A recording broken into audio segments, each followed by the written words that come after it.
اللہ کو خوش کرنے کے لیے حج کر رہا ہے، قیامت کی تیاری کے لیے کر رہا ہے کہ سماج میں ایک مقام اور عزت سے پکار لیا جائے، اس لیے کر رہا ہے، یہ تو اللہ قیامت کے دن فیصلہ فرمائے گا۔ آپ بخاری اللہ کی رضا کے لیے پڑھا رہے ہیں کہ اس سے آنے والے نذرانے سے پیٹ چل رہا ہے تو مجبور ہے پڑھائے، نہیں تو کیا کریں، یہ تو کل قیامت کے دن کھلے گا۔ ہم نہ آپ کو بتائیں کہ ہم کیا کر رہے ہیں، نہ آپ ہمیں بتائیے، ہر آدمی خود اپنے دل سے پوچھے کہ وہ کل قیامت کے لیے کیا کر رہا ہے، کیا کر رہے ہیں آپ کل قیامت کے لیے۔ اللہ کے رسول نے فرمایا کہ نعمتانے لا حسد الا فی اثنتین، قابل رش نعمت صرف دو ہے، علم اور دولت۔ لیکن آج اگر اللہ نے ہمیں علم دیا ہے تو ہم اس علم کا حق ادا نہیں کر رہے ہیں۔ کمرے کے اندر رہتے ہیں تو بولنے کا حق کچھ اور، اسٹیج پہ آتے ہیں تو بولنے کا حق کچھ اور، لکھنے کا حق کچھ اور۔ ارے قیامت کی تیاری کا تقاضا یہ ہے کہ دل نے گواہی دے دی تو یہ حق ہے تو کمرے میں بھی بولیں گے اور اسٹیج پہ بھی بولیں گے، خلوت میں بھی بولیں گے، جلوت میں بھی بولیں گے، حق ہے تو ہم حق کے چھپانے والے نہیں بنیں۔ اور اللہ نے آپ کو مال دیا ہے تو آپ کیسی تیاری کر رہے ہیں مال سے قیامت کی؟ واہ صاحب، ڈیلی آلو پیاز خریدنے جاتے ہیں بازار، یا ایک دن چھوڑ کے تو 500 کی نوٹ چھوٹی لگتی ہے کہ یار پہلے 500 میں جھولا بھر جاتا تھا، اب تو جھولا بھی نہیں بھرتا ہے۔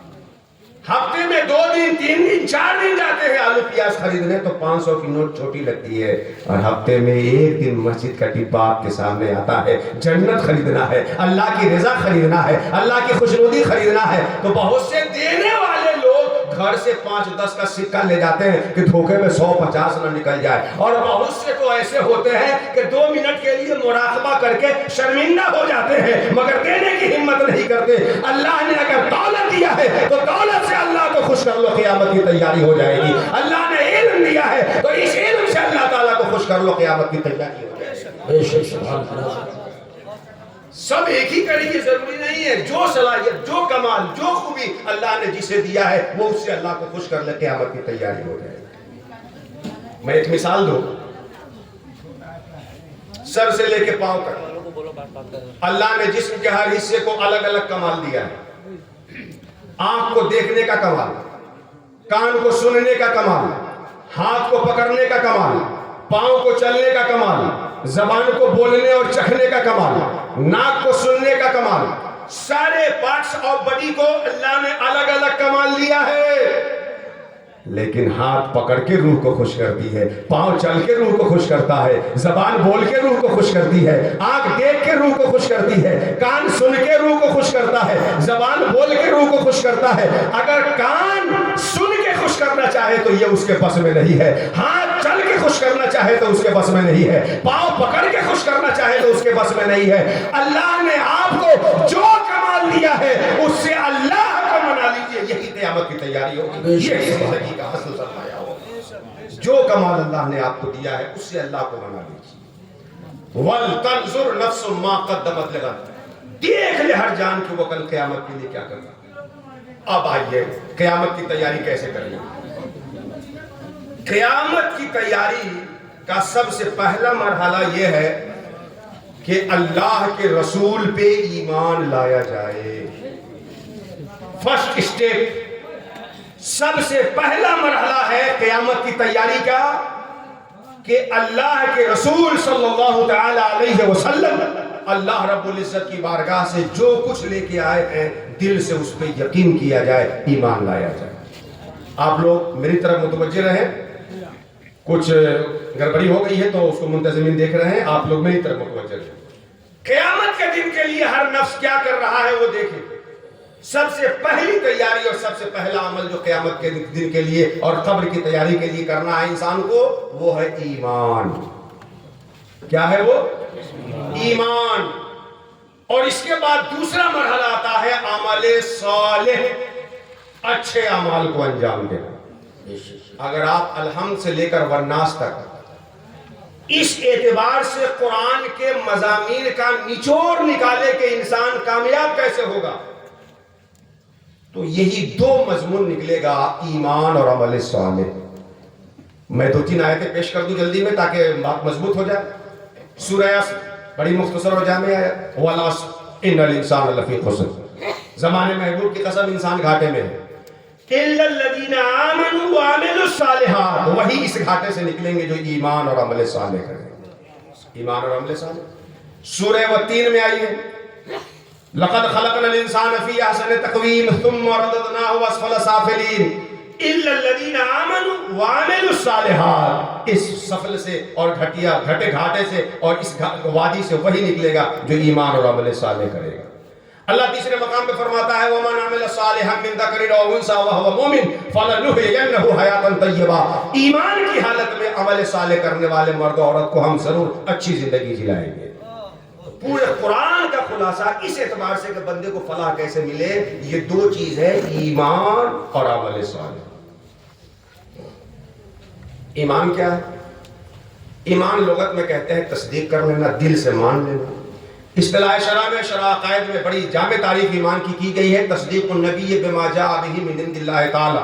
اللہ کے رسول اللہ کی بارگاہ سے جو کچھ لے کر کے آئے ہیں، دل کی اتھاہ گہرائی سے اس پہ ایمان لے آنا، یقین کر لینا، مان لینا، یہ ایمان کہلاتا ہے. تو قیامت کی تیاری کا سب سے پہلا مرحلہ ہے ایمان. سمجھ میں آئے رسول اللہ کی بات تب بھی، اور نہ سمجھ میں آئے تب بھی. جی صاحب کچھ لوگ بڑا ایڈوانس جب ہو جاتے ہیں تو اگرچہ مگرچہ چنانچہ اینچے اونچے لگا کے کہتے ہیں کہ جی ہم کو سمجھ میں نہیں آ رہا ہے، کیا کہیں، بات تو صحیح ہے، سمجھ نہیں پا رہے ہیں. یاد رکھیے جو بات سمجھ میں آ جاتی ہے اس میں کہنے والے کا رول شامل نہیں ہوتا. بہت اہم نکتہ ہے، ذرا اس کو سمجھیے.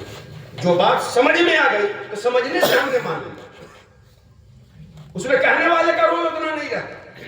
چھوٹا بچہ اسکول سے لوٹ کے آتا ہے، پوچھتے ہیں بیٹا کیا پڑھایا سر نے؟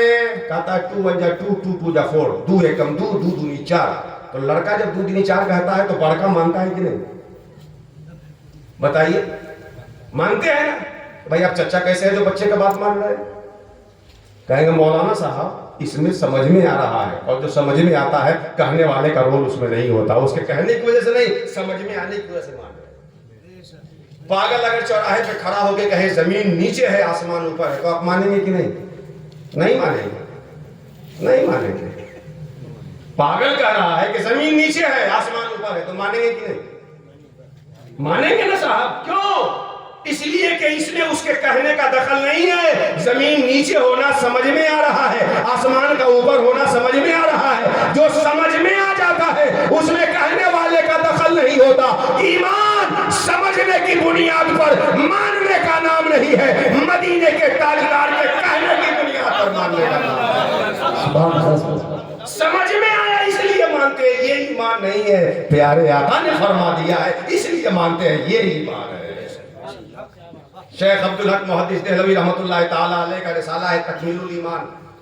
شیخ عبدالحق جن کو اعلیٰ حضرت نے محقق علی الاطلاق کہا ہے، شیخ عبدالحق محدث دہلوی تکمیل الایمان میں کہتے ہیں کہ جو لوگ سمجھنے کی بنیاد پر مانتے ہیں وہ دراصل عقل پہ ایمان لاتے ہیں، سمجھ پہ ایمان لاتے ہیں. محمد رسول اللہ پہ ایمان تو یہ ہے کہ آئے سمجھ میں تب بھی مانو، نہ آئے سمجھ میں تب بھی مانو.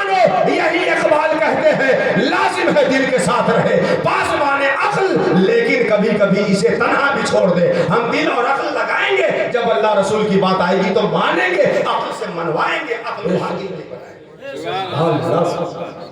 یہ ہے ایمان. رسول اللہ کہہ دے مان لے.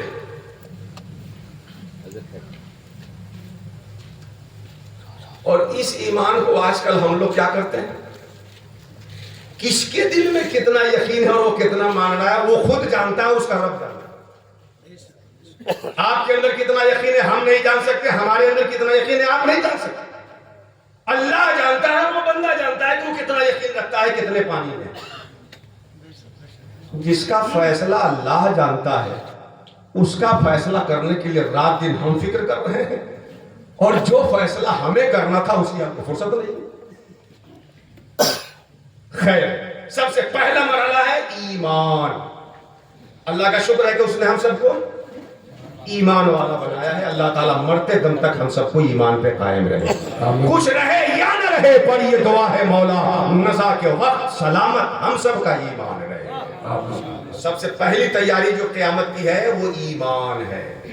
اچھا، اب اس کے بعد دوسرا مرحلہ آتا ہے عمل صالح۔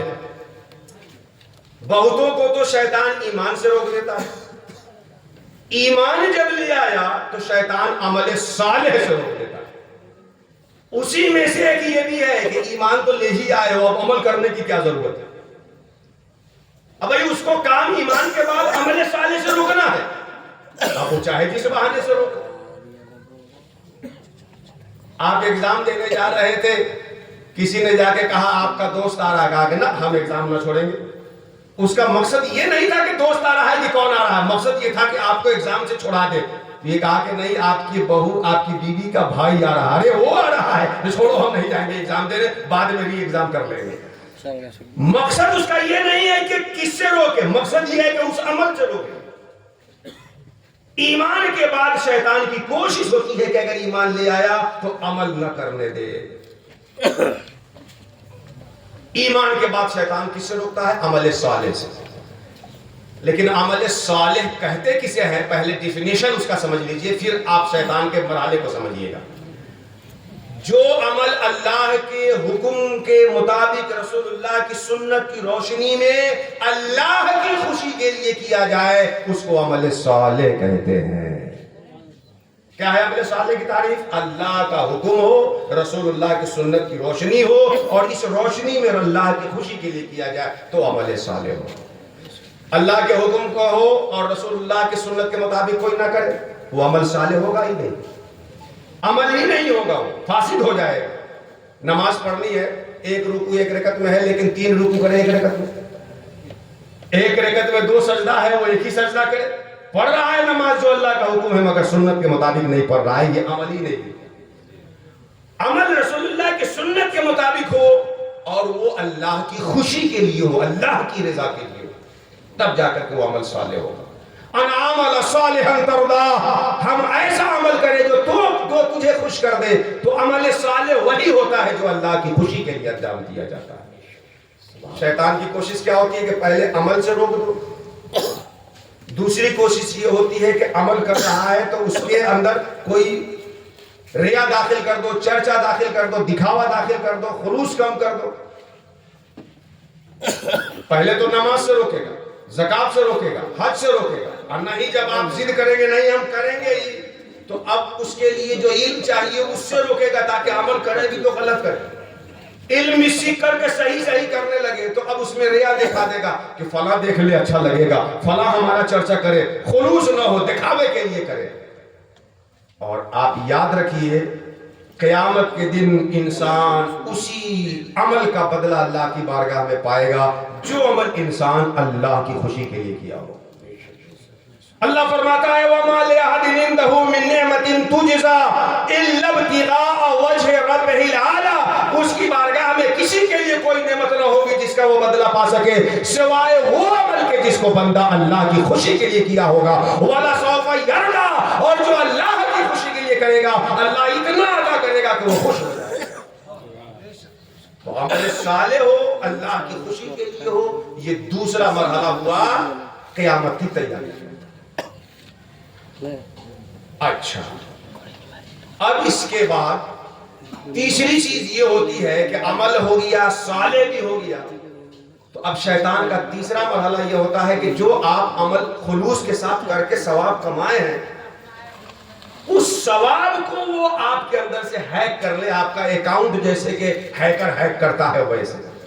تو پہلے تو شیطان عمل سے روکتا ہے، دوسرے نمبر پہ اس میں ریا داخل کر دیتا ہے تو خلوص سے روکتا ہے، تیسرے نمبر پر مخلص ہو کے کوئی کام اللہ کے لیے کر لیے، 2 رکعت نماز خلوص سے اللہ کے لیے پڑھ لیے، ثواب آپ کو مل گیا، تو شیطان یہ چاہتا ہے کہ جو ثواب یہ کما لیا ہے مرنے سے پہلے اس کو ضائع کر، یہ اس کی کوشش ہوتی ہے۔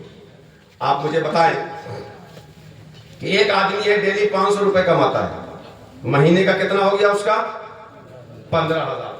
15,000 میں وہ 10,000 میں اپنے گھر کی ساری ضرورت پوری کر لیتا ہے اور کسی طرح سے 5,000 پر منتھ بچا لیتا ہے، تو سال میں کتنا بیلنس اس کے پاس جمع ہو جائے گا؟ 12 × 5 = 60,000 بیلنس ہو گیا اس کے پاس، ایک مشت پیسہ۔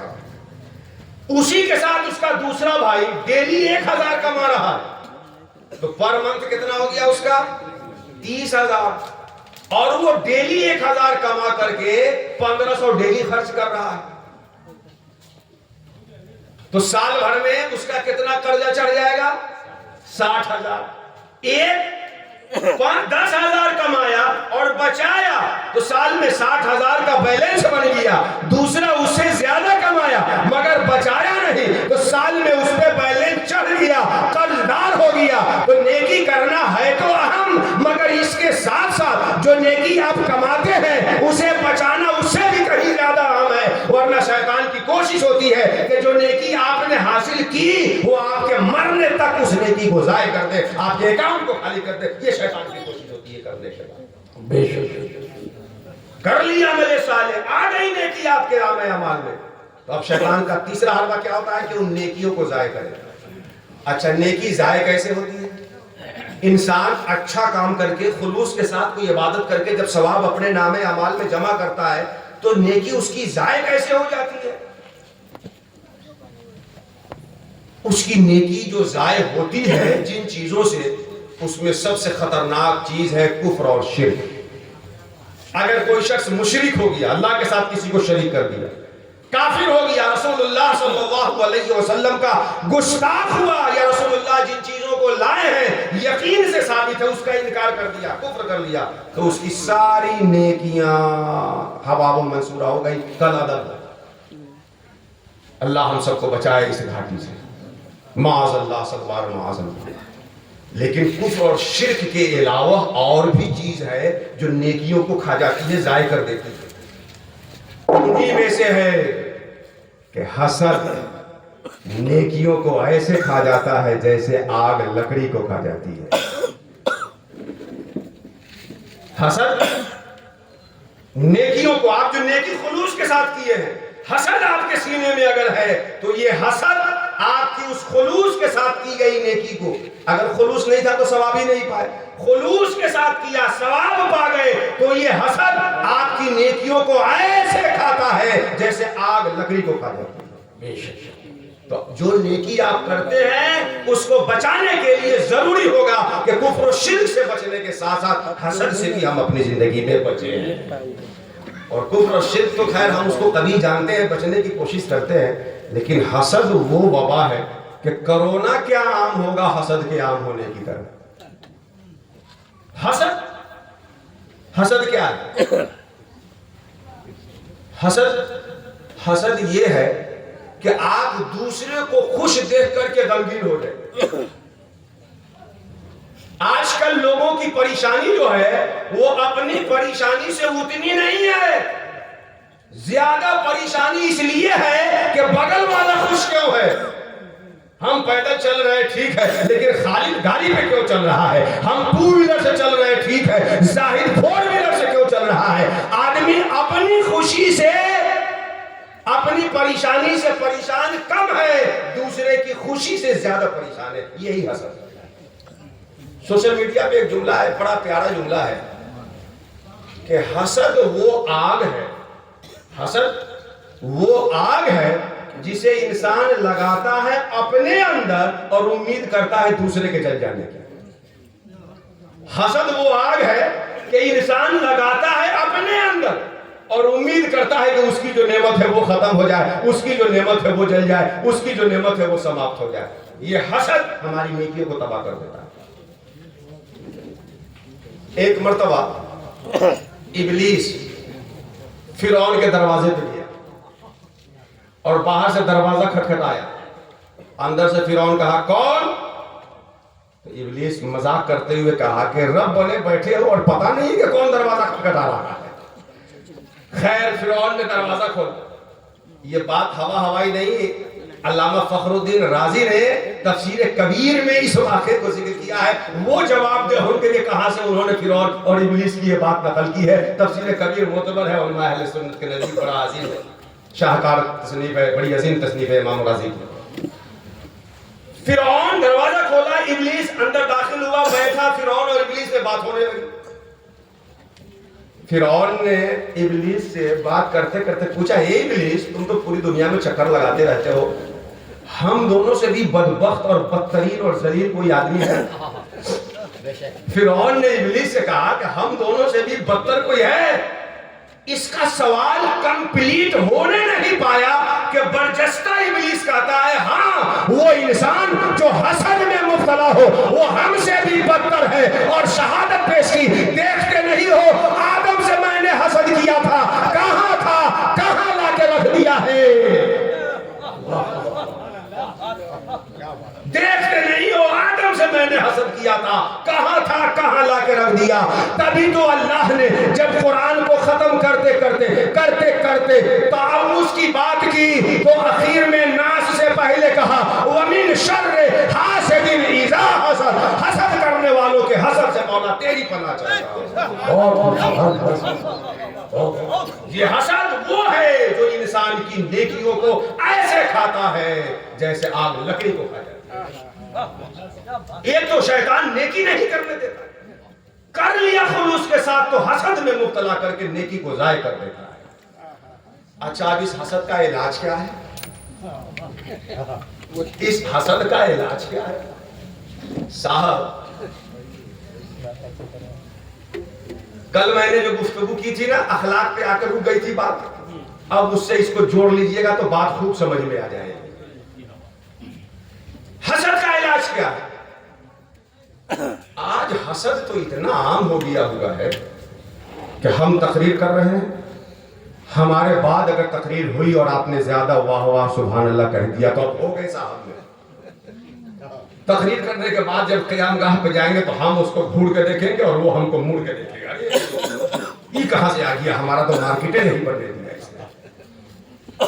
یہ نعت پڑھے ان کے بعد کوئی بہترین نعت پڑھ دے اور زیادہ نظرانہ پا جائے، لے صاحب شروع۔ میں علماء ربانی ان کی اور ثنا خان حبیب کبریا اور عاشقان رسول جو صحیح معنی میں ہیں ان کی بات نہیں کرتا، لیکن جنہوں نے حسد کو اپنا اوڑھنا بچھونا بنا لیا ان کی اصلاح بھی ضروری سمجھتا ہوں، اسی لیے یہ بات کہہ رہا ہوں۔ آپ مدرسہ چلا رہے ہیں، بغل میں ایک اور مدرسہ کھل گیا، لیجئے صاحب۔ ارے اگر مدرسہ ہم نے اس لیے کھولا کہ اللہ کا دین غالب آ جائے تو ہم اکیلے تھے، ایک آدمی اور آ گیا، اس میں تو خوش ہونا چاہیے، جلن کی کیا بات ہے؟ ہم جلسہ کیے، اب اگلے دن اس کے اپوزٹ میں جلسہ ہوگا، ارے تم 12 بجے کیے ہو تو ہم 2 بجے تک کریں۔ حسد کا علاج کیا ہے؟ میں نے کہا تھا ذرا یہ تھیوری سمجھیے، آپ بہت اطمینان سے سن رہے ہیں اس لیے میں سنا رہا ہوں، ورنہ اتنی باریک گفتگو جلسوں میں نہیں کی جاتی۔ حسد کا جڑ پکڑیے آپ، جب تک جڑ کو نہیں اکھاڑیں گے اوپر سے کاٹتے جائیں گے نیچے سے پنپتا جائے گا۔ سب سے پہلی چیز ہے کہ آدمی اپنے کو دوسرے سے بہتر سمجھتا ہے، جب بہتر سمجھتا ہے تو اس کے پیٹ سے حسد پیدا ہوتا ہے، اور جب حسد پیدا ہوتا ہے تو وہ ابلیس کا شاگرد ہو کر اس کے ساتھ واسطے جہنم ہوتا ہے۔ آپ جب خود سب سے کمتر جانیں گے تو حسد آئے گا ہی نہیں۔ تو سب سے پہلے عجب ہوتا ہے، کیا ہوتا ہے؟ عجب یہ ہے کہ اپنا کمال دیکھنا، خود بھی نہیں جس کو بولتے اپنا کمال، ارے ہم خطیب خصوصی ہیں، ارے ہم مفتی صاحب ہیں، ارے کوئی مفتی صاحب اس میں، اب اندر کھلے رہے، ایک ٹائر میں زیادہ ہوا کس دیا تھا وہ چکنے لگے۔ اپنی خوبی دیکھیں گے یہ ہے عجب، جب اپنی خوبی دیکھیں گے تو کبر پیدا ہوگا، ارے ہمارے اندر یہ کمال ہے، اب کبر آئے، اور کبر سے حسد پیدا ہوتا ہے۔ تو پہلے خوبی دیکھتا ہے، اس سے کبر جنم لیتا ہے، پھر اس سے حسد جنم لیتا ہے۔ بزرگوں نے کتنی پیاری دوا تجویز کی ہے کہ دیکھنا ہے تو اپنی خامی دیکھو، اپنا عیب دیکھو، اپنا نقص دیکھو، جب نقص دیکھو گے تو عاجزی آئے گی، جب عاجزی آئے گی تو حسد نہیں آئے گا۔ کبر شیطان کی صفت ہے، عاجزی رحمان کے بندوں کی صفت ہے۔ کبر شیطان کی صفت ہے اور عاجزی عباد الرحمان کی صفت ہے۔